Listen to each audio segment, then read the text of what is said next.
السلام علیکم ورحمۃ اللہ وبرکاتہ۔ خطبہ جمعہ مسجد نبوی از ڈاکٹر صلاح بن محمد البدیر حفظہ اللہ تعالی۔ موضوع حقیقی روزے دار کون؟ ترجمہ شفقت الرحمان مغل۔ 9 رمضان 1439 بمطابق 25 مئی 2018۔ پہلا خطبہ۔ اللہ تعالیٰ کی نعمتوں اور عنایتوں کے برابر تعریفیں اسی کے لیے ہیں۔ میں گواہی دیتا ہوں کہ اللہ کے سوا کوئی حقیقی معبود نہیں، وہ یکتا ہے، اس کا کوئی شریک نہیں۔ اور یہ بھی گواہی دیتا ہوں کہ ہمارے نبی سیدنا محمد اللہ کے رسول، نبی، چنیدہ، رازدار، ولی، پسندیدہ اور برگزیدہ بندے ہیں۔ اللہ تعالیٰ آپ پر، آپ کی اولاد اور صحابہ کرام پر اس وقت تک رحمتیں، برکتیں اور سلامتی نازل فرمائے جب تک صبح کا اجالا چمکتا رہے اور پو پھوٹتی رہے۔ روزے دارو، اللہ تعالیٰ سے ڈرو اور اس کے لیے اللہ تعالیٰ کے پسندیدہ کام کرو، اس کی نافرمانی سے بچو۔ یا ایھا الذین آمنوا کتب علیکم الصیام کما کتب علی الذین من قبلکم لعلکم تتقون۔ اے ایمان والو، تم پر روزے اسی طرح فرض کر دیے گئے ہیں جیسے تم سے پہلے لوگوں پر فرض کیے گئے تھے تاکہ تم متقی بن جاؤ۔ سورہ بقرہ آیت 183۔ روزے دارو، رمضان کے ابتدائی ایام گزر چکے ہیں اور ایک عشرہ مکمل ہونے والا ہے، اس لیے نیکیوں کے لیے بڑھ چڑھ کر حصہ لو، بھرپور محنت اور تگدو کرو اس سے پہلے کہ یہ بابرکت مہینہ گزر جائے اور رخت سفر باندھ لے، نیکیاں کما لو۔ روزے دارو، تعجب کی بات ہے کہ روزے کچھ لوگوں کی رمضان میں بھی اصلاح نہیں کر پاتے، نہ ہی رمضان کا قیام انہیں جھنجھوڑتا ہے، ان کے شب و روز میں کوئی تبدیلی بھی نہیں آتی۔ ان لوگوں پر بھی تعجب ہے جو رمضان پا کر جنت، مغفرت اور جہنم سے آزادی کی تمنا تو رکھتے ہیں لیکن پھر بھی پورا رمضان لہو و لعب، ممنوع اور حرام کاموں میں گزار دیتے ہیں۔ رمضان کی خیر و بھلائی اکارت کرنے والے کا نقصان گراں ہے اور ماہ رمضان کو اجاڑنے والے کی بدبختی بھیانک ہے۔ سیدنا ابو ہریرہ رضی اللہ تعالیٰ عنہ کہتے ہیں کہ رسول اللہ صلی اللہ علیہ وسلم نے فرمایا، اس شخص کا ستیہ ناس ہو جائے جس کے پاس میرا ذکر کیا جائے اور وہ مجھ پر درود نہ پڑھے، اور اس شخص کا بھی ستیہ ناس ہو جائے جس کی زندگی میں رمضان آئے اور اس کی مغفرت سے پہلے چلا جائے، اور اس شخص کا بھی ستیہ ناس ہو جو بڑھاپے میں اپنے والدین کو پائے اور وہ دونوں اسے جنت میں داخل نہ کر سکیں۔ اس حدیث کو ترمذی نے روایت کیا ہے۔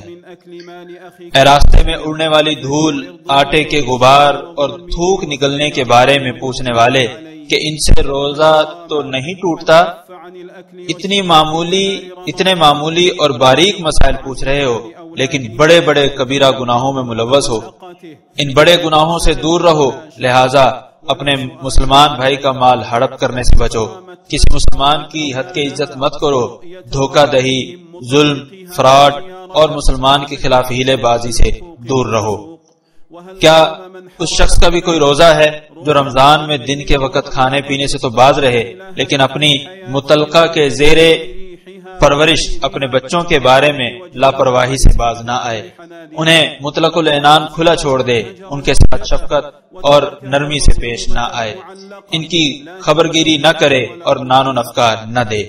کیا اس عورت کا بھی روزہ ہے جو اپنے بچوں کو طلاق دہندہ باپ سے ملنے نہیں دیتی، دیکھنے نہیں دیتی، بلکہ انہیں نفرت اور لا تعلقی پر اکساتی ہے؟ کیا اس مرد کا بھی روزہ ہے جو اپنے بچوں کو طلاق یافتہ ماں سے ملنے نہیں دیتا، حالانکہ ماں کی خوشبو اور مہک کے بغیر زندگی کا کیا مزہ، ماں کے مکھڑے کے دیدار اور پیار کے بغیر بھلا کوئی زندگی ہے؟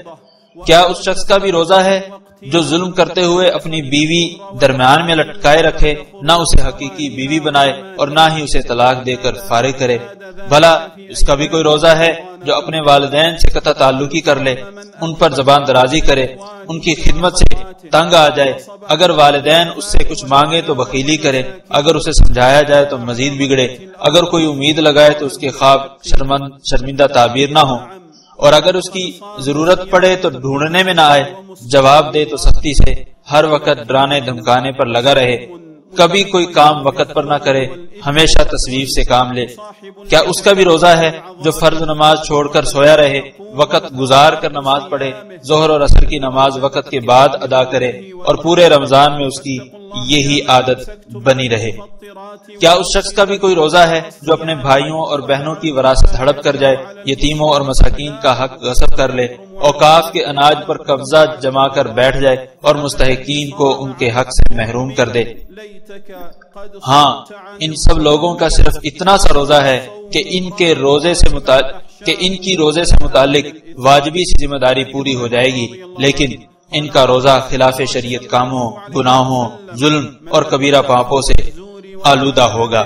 بلکہ ایسا بھی ممکن ہے کہ اس کے روزوں کا ثواب ان ظلموں اور جرائم کے گناہوں کا مقابلہ ہی نہ کر سکے۔ اس لیے اللہ سے ڈرو، روزہ خوری سے بچنے والوں اور روزہ توڑنے والی اشیاء سے اجتناب کرنے والوں، تم ایسے کاموں میں ملوث ہو جنہیں دائمی طور پر ہمیشہ کے لیے ترک کرنا ضروری ہے۔ یا ذلذی صام عن الطعم لیتک صمت عن الظلم هل ينفع الصوم امرأ ظالما احشاؤه ملأ من الاثم۔ کھانے سے روزہ رکھنے والے، کاش کہ تم نے ظلم سے بھی روزہ رکھ لیا ہوتا۔ کیا کسی ظالم انسان کو بھی روزہ فائدہ دیتا ہے جس کا باطن گناہوں سے بھرا ہوا ہو؟ سیدنا ابو ہریرہ رضی اللہ تعالیٰ عنہ کہتے ہیں، رسول اللہ صلی اللہ علیہ وسلم نے فرمایا، جو شخص خلاف شریعت بات کہنے یا اس پر عمل کرنے سے باز نہیں آتا تو اللہ تعالیٰ کو اس کے بھوکے اور پیاسے رہنے کی کوئی ضرورت نہیں۔ اس حدیث کو بخاری نے روایت کیا ہے۔ سیدنا جابر بن عبداللہ انصاری رضی اللہ تعالیٰ عنہ کہتے ہیں، جب تم روزہ رکھو تو تمہارے ساتھ تمہارے کان، آنکھ اور زبان کا بھی جھوٹ اور گناہ سے روزہ ہونا چاہیے۔ اپنے خادم کو اذیت مت دو۔ روزے کے دوران تم پر وقار اور سکینت عیاں ہونی چاہیے۔ اپنے روزے کے دن کو عام دنوں جیسا مت بناؤ۔ ابو ہریرہ رضی اللہ عنہ کہتے ہیں کہ رسول اللہ صلی اللہ علیہ وسلم نے فرمایا، بہت سے روزے داروں کو روزے سے صرف بھوک پیاس ملتی ہے اور بہت سے قیام کرنے والوں کو قیام کے بدلے میں صرف بے خوابی ملتی ہے۔ اس حدیث کو احمد نے روایت کیا ہے۔ اللہ تعالیٰ مجھے اور آپ سب کو ان لوگوں میں شامل فرمائے جو رمضان کے روزے رکھ کر ان کی حفاظت کرتے ہیں اور نیکیوں اور عبادات کو کسی بھی قسم کے گناہوں سے گدلا نہیں ہونے دیتے۔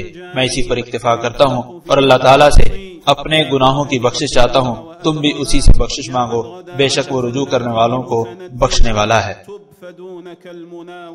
دوسرا خطبہ۔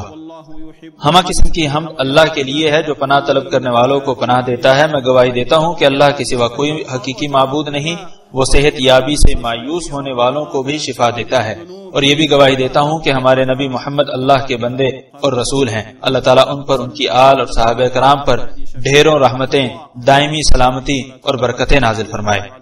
حمد و صلات کے بعد مسلمانوں، تقوی الہی اختیار کرو اور اللہ تعالیٰ کو اپنا نگہبان جانو، اسی کی اطاعت کرو اور نافرمانی مت کرو۔ اے ایمان والو، تقوی الہی اختیار کرو اور سچے لوگوں کے ساتھ رہو۔ سورہ توبہ آیت 119۔ مسلمانوں، یہ توبہ تائب ہونے کا مہینہ ہے۔ اس مہینے میں مغفرت بڑی ہی آسانی سے میسر ہوتی ہے۔ اس مہینے میں قیدیوں کو آزاد کیا جاتا ہے، مجرموں کو چھوڑ دیا جاتا ہے اور اللہ کے نافرمانوں کو رہائی دے دی جاتی ہے۔ اے گناہوں اور جرائم کے دل دادا، اپنی غلطیوں پر نادم اور پشیمان ہو جانے والے، توبہ کر لو۔ مطلوبہ ہدف اور کامیابی تمہارے سامنے ہے۔ اللہ تعالیٰ سخاوت اور رحمت کرنا چاہتا ہے۔ اللہ تعالیٰ توبہ کرنے والوں کو اپنے فضل و کرم سے معافی بھی دے دیتا ہے۔ تو ایسے شخص کے لیے خوشخبری ہے جو رمضان میں توبہ کے ذریعے گناہوں کا میل کچیل دھو لے اور وقت نکلنے سے پہلے گناہوں سے باز آ جائے۔ احمد الہادی شفیع الورا نبی صلی اللہ علیہ وسلم پر بار بار درود و سلام بھیجو۔ جس نے ایک بار درود پڑھا، اللہ تعالیٰ اس کے بدلے میں اس پر 10 رحمتیں نازل فرمائے گا۔ یا اللہ اپنے بندے اور رسول محمد پر درود و سلام نازل فرما۔ چاروں خلفائے راشدین، تمام صحابہ کرام، اہل بیت اور تابعین و تبع تابعین سے راضی ہو جا، اور ان کے ساتھ ساتھ اپنے رحم اور فضل کے صدقے ہم سے بھی راضی ہو جا، یا کریم یا وہاب۔ یا اللہ اسلام اور مسلمانوں کو غلبہ عطا فرما۔ یا اللہ شرک اور مشرکوں کو ذلیل و رسوا فرما۔ یا اللہ دین دشمن قوتوں کو نیست و نابود فرما، اور تمام مسلم ممالک کو مستحکم، مضبوط اور امن و امان کا گہوارہ بنا دے یا رب العالمین۔ یا اللہ ہمارے حکمران کو تیرے پسندیدہ کام کرنے کی توفیق عطا فرما، ان کی پیشانی سے پکڑ کر انہیں نیکی اور تقوی کے کاموں کے لیے رہنمائی فرما۔ یا اللہ انہیں اور ان کے ولی عہد کو صرف وہی کام کرنے کی توفیق عطا فرما جس میں اسلام اور مسلمانوں کا فائدہ ہو یا رب العالمین۔ یا اللہ سرحدوں پر معمور ہماری فوج کو غلبہ عطا فرما۔